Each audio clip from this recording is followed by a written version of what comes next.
Assalamualaikum warahmatullahi wabarakatuh. Alhamdulillah, wassalatu wassalamu ala rasulillah. Belum lama terlepas dari pemboikotan kaum kafir Quraisy, ternyata Rasulullah SAW harus menanggung kesedihan dikarenakan paman beliau SAW, Abu Thalib, yang selalu membantu melindunginya, meninggal dunia.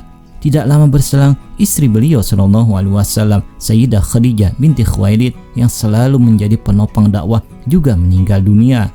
Peristiwa ditinggalkan orang-orang terdekat yang secara beruntun ini sangat membekas pada diri Rasulullah, sehingga sebagian ahli sejarah menyebut tahun tersebut sebagai tahun kesedihan. Karena sudah lanjut usia dan menderita di pengasingan selama 3 tahun karena boikot yang dilakukan oleh kaum kafir Quraisy terhadap Bani Hashim dan Bani Muthalib, Abu Thalib jatuh sakit.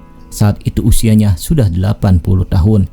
Mengetahui Abu Thalib sakit keras, orang-orang Quraisy khawatir akan terjadi perang antara kaum Quraisy dan Rasulullah beserta para pengikutnya. Apalagi di pihak Rasulullah ada Hamzah dan Umar yang terkenal garang dan keras. Selama ini Abu Thalib selalu bisa menjadi penengah kedua belah pihak. Para pemuka Quraisy menemui Abu Thalib di pembaringannya dan berkata, "Abu Thalib, engkau adalah keluarga kami juga. Sekarang ini keadaan antara kami dan keponakanmu sudah sangat mencemaskan kami. Panggillah dia, kami dan dia akan saling memberi dan menerima. Biarlah dia dengan agamanya dan kami dengan agama kami pula." Rasulullah kemudian datang. Mengetahui maksud kedatangan mereka, Rasulullah bersabda, "Sepatah kata saja saya minta yang akan membuat mereka merajai semua orang Arab dan bukan Arab. Katakanlah demi ayahmu," kata Abu Jahal. 10 kata sekalipun silakan. Rasulullah bersabda, "Katakan tidak ada Tuhan selain Allah dan tinggalkan segala penyembahan selain Allah." "Muhammad," seru mereka, "maksudmu Tuhan-Tuhan itu dijadikan satu saja?" Para pembesar Quraisy saling pandang dengan kecewa menghadapi keteguhan hati Rasulullah. "Pulanglah," kata mereka satu sama lain, "orang ini tidak akan memberikan apa-apa seperti yang kamu kehendaki. Pergilah kalian." Kemudian Rasulullah duduk di sisi pembaringan pamannya. Dengan sedih ditatapnya wajah bijaksana orang tua itu. Hati Rasulullah dipenuhi rasa duka, tidak saja karena melihat sakit sebelum maut yang diderita Abu Thalib, tetapi juga karena sampai saat itu pamannya belum juga membuka hatinya untuk Islam. Rasulullah menggenggam tangan pamannya dengan lembut. Inilah Abu Thalib yang dulu mengajaknya berdagang ke Syam karena tidak tega berpisah dengannya. Inilah pamannya yang dulu merawatnya penuh kasih sayang, bahkan mencintainya melebihi kecintaan kepada anak-anaknya sendiri. Inilah Abu Thalib yang membuka jalan pertemuannya dengan Sayyidah Khadijah dan mendorongnya menjadi pemimpin kafilah dagang Sayyidah Khadijah. Inilah Abu Thalib yang selalu melindunginya sejak dirinya menjadi yatim sampai menjadi Rasulullah. Abu Thalib membuka matanya yang sayu dan memandang Rasulullah. "Demi Allah, wahai anak saudaraku, aku tidak melihatmu menawarkan sesuatu yang berat kepada para pemuka kaummu." Sejenak timbul harapan Rasulullah akan keislaman pamannya itu.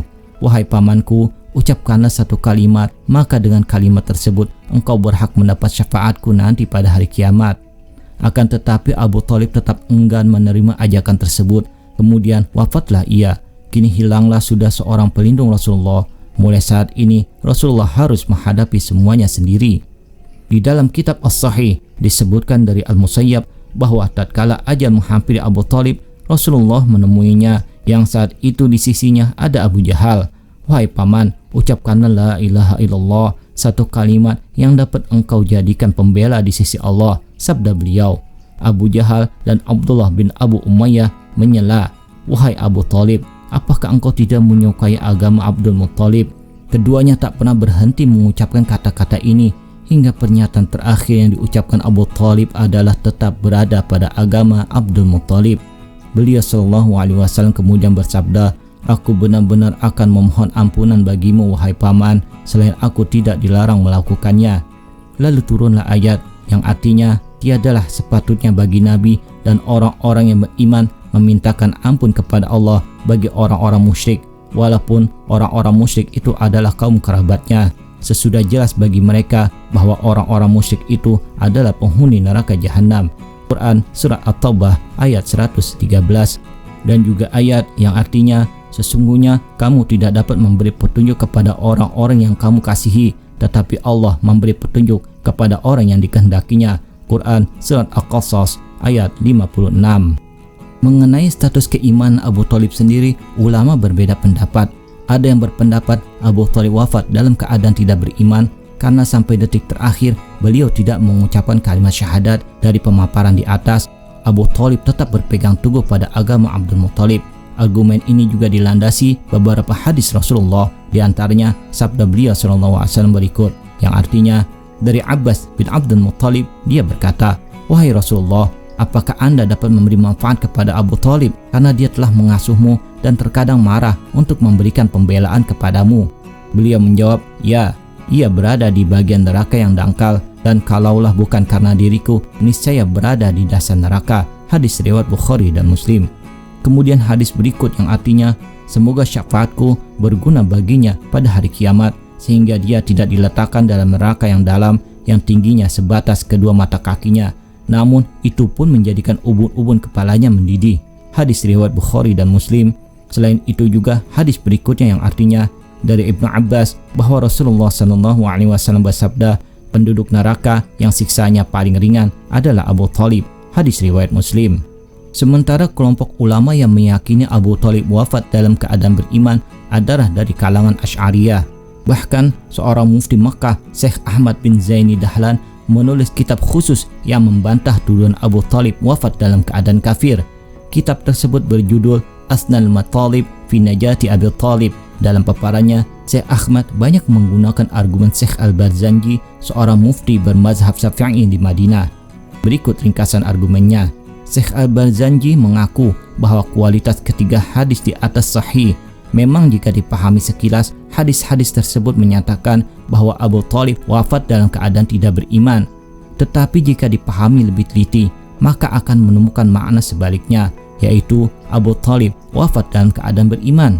Menurut Syekh Al-Barzanji, keengganan Abu Thalib mengucapkan kalimat syahadat pada detik-detik kewafatannya karena khawatir atas keselamatan Rasulullah. Mengingat pada saat itu ada Abu Jahal dan Abdullah bin Abu Umayyah Al-Makhzumi, dua tokoh kafir Quraisy yang cukup berpengaruh. Hanya saja, lanjut Al-Barzanji, ada kemungkinan Abu Thalib mengucapkan kalimat syahadat. Sebab saat Abu Thalib menjelang wafat, seorang sahabat Nabi yang bernama Abbas melihat Abu Thalib menggerak-gerakkan mulutnya mengucapkan kalimat syahadat. Kesaksian Abbas ini kemudian dikabarkan kepada Nabi. Berikutnya, Syekh Al-Barzanji juga mengomentari bahwa dalam beberapa hadis Abu Thalib dijelaskan memperoleh syafaat Nabi. Hal ini jelas ia wafat dalam keadaan beriman, sebab syafaat hanya bisa diperoleh orang mukmin. Selain itu, Syekh Al-Barzanji juga menegaskan bahwa hadis yang menjelaskan bahwa Abu Thalib mendapat sisa neraka paling ringan bukan karena kemusyrikannya, tapi sebatas dosa maksiat. Sebab jika statusnya kafir, tidak mungkin ia mendapat siksa paling ringan karena levelnya akan membawahi siksa seorang mukmin yang bermaksiat. Secara teori, seharusnya siksa orang kafir lebih berat dibanding orang mukmin ahli maksiat. Walhasil, Syekh Al-Barzanji berkesimpulan pihak yang mengatakan Abu Thalib wafat dalam keadaan tidak beriman hanya berdasarkan interpretasi literal dari hadis-hadis Rasul, tapi sejatinya jika ditelaah lebih dalam justru akan dipahami sebaliknya. Selepas Abu Thalib meninggal berserang 2 bulan atau 3 hari kemudian, menurut pendapat ulama lain, wafatlah Ummul Mukminin Sayyidah Khadijah binti Khuwailid. Ketika Rasulullah kembali ke rumah, beliau melihat Sayyidah Khadijah jatuh sakit. Rasulullah menggenggam tangan Sayyidah Khadijah yang kini terasa panas. Dari hari ke hari, wajah beliau semakin pucat dan gemetar. Rasulullah amat terharu. Pada saat-saat seperti ini, istrinya itu tetap berusaha menguatkan hatinya, seolah-olah beliau tahu bahwa perjuangan suaminya masih sangat panjang dan berliku, sedangkan perjuangannya sendiri sudah mencapai titik akhir. Ummul Mukminin Sayyidah Khadijah pun menghembuskan nafas terakhirnya di pangkuan Rasulullah. Rasulullah kehilangan 2 orang yang sangat berarti dalam hidupnya, paman yang mengasuh dan melindunginya, serta istri yang setia mendampingi dalam menempuh semua suka dan duka, terutama setelah beliau diangkat menjadi Rasul selama 10 tahun terakhir kehidupan mereka. Dalam kitab Al-Bushra, ulama besar Arab Saudi, Profesor Dr. Sayyid Muhammad bin Alwi Al-Maliki Al-Hasani Al-Makki rahimahullah, menceritakan detik-detik wafatnya istri Rasulullah. Sayyidah Khadijah wafat pada hari ke-11 Ramadan tahun ke-10 dari kenabian, 3 tahun sebelum Rasulullah hijrah ke Madinah. Sayyidah Khadijah wafat dalam usia 65 tahun, saat itu usia Rasulullah sekitar 50 tahun. Diriwayatkan ketika Sayyidah Khadijah sakit menjelang ajal, beliau sempat berkata kepada Rasulullah, "Aku memohon maaf kepadamu wahai suamiku, kalau aku sebagai istrimu belum berbakti kepadamu." Lalu Rasulullah SAW menjawab, "Jauh dari itu Khadijah, engkau telah mendukung dakwah Islam sepenuhnya." Kemudian Sayyidah Khadijah memanggil putri beliau, Sayyidah Fatimah Az-Zahra, dan berbisik, "Fatimah putriku, aku yakin ajalku segera tiba. Yang kutakutkan adalah siksa kubur. Tolong mintakan kepada ayahmu. Aku malu dan takut memintanya sendiri agar beliau memberikan sorbannya yang biasa untuk menerima wahyu agar dijadikan kain kafanku." Mendengar itu, Rasulullah SAW berkata, "Wahai Khadijah, Allah menitipkan salam kepadamu dan telah dipersiapkan tempatmu di surga." Tak lama setelah itu, Sayyidah Khadijah pun menghembuskan napas terakhirnya di pangkuan suami tercinta. Rasulullah mendekat erat istri tercintanya itu dengan perasaan sedih yang teramat sangat. Air mata pun menetes dari mata Rasulullah dan orang-orang yang ada di sana. Sesaat kemudian, malaikat Jibril turun dari langit dengan mengucapkan salam dan membawa 5 kain kafan. Rasulullah menjawab salam Jibril dan kemudian bertanya, "Untuk siapa sajakah kain kafan itu wahai Jibril?"